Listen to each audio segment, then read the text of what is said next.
On? Oh, wow. All right, so where are we? We're in the Golan Distillery. The process here starts with grinding the grains right here in our small grinder to prepare them for mashing, which is like cooking. They then get cooked here in our mash tun. You see there's a screen at the bottom for us to be able to separate the liquid from the solids after we've cooked it. During the cooking process at a low temperature of 70 Celsius, the starches convert to sugars. We then cool it and transfer it into one of these fermentation tanks where it will be fermented for about 60 hours. Is there stuff in There's there? stuff in there. Let's You can have a peek. So after 60 hours, we're going to be at 8% alcohol. Ooh, This yeah, is you can a smell it already. distiller's beer. That then gets transferred for distillation, which allows us to separate the alcohol from the water. So the first distillation in our 1,000-liter still, we're going to basically concentrate the 1,000 liters of 8%.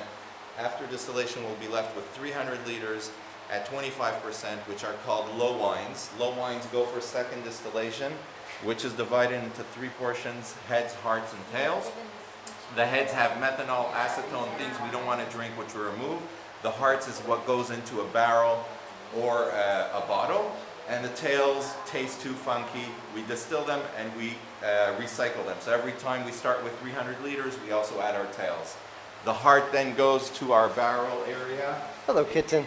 It gets diluted from 72% to 63%. It's aged for 3 years. After 3 years, it'll go into a stainless steel tank. Get diluted again, depending on the product, to anywhere 40 to 46%. And then it'll go down the bottling line. Everything here is small production. Everything's done by hand. It'll get bottled, boxed, and go out the door. And if you have a peek, you And have here's the sugarcane vodka. That looks very nice. vodka. And then we have our full, we have our little store and visitor area where we do some tastings. And we have our full range of beer. That's a lot of different variety. Yeah. Especially for such a small operation. What's your favorite? If somebody's My just going to buy favorite- one. Wow.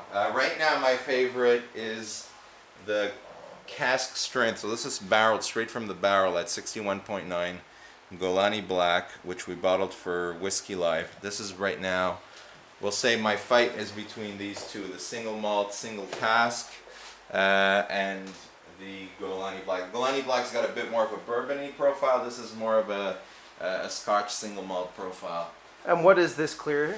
That is unaged Ashtaroth. This is our unaged whiskey. It's like a little science kit. It comes with oak cubes to age yourself at home and see. Wow, so you put these in there and it changes the color? Right, it changes the color and the flavor and it develops. Wow, and this is your tasting little bar? taster, yeah, right now. This is nice wood. Yeah.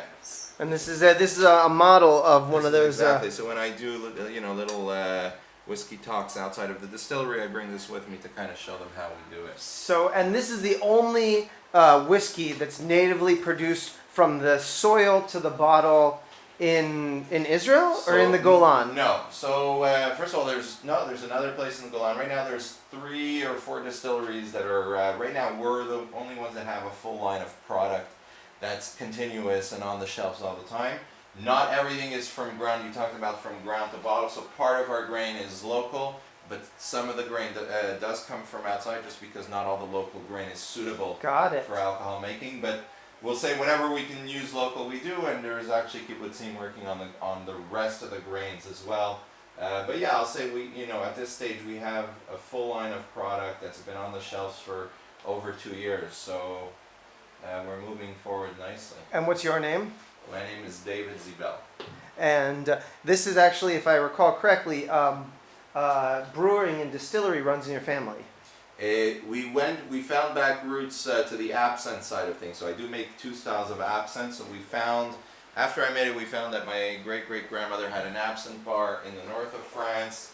And we actually have the last absinthe spoon from the inheritance that was with my mom, so that's from.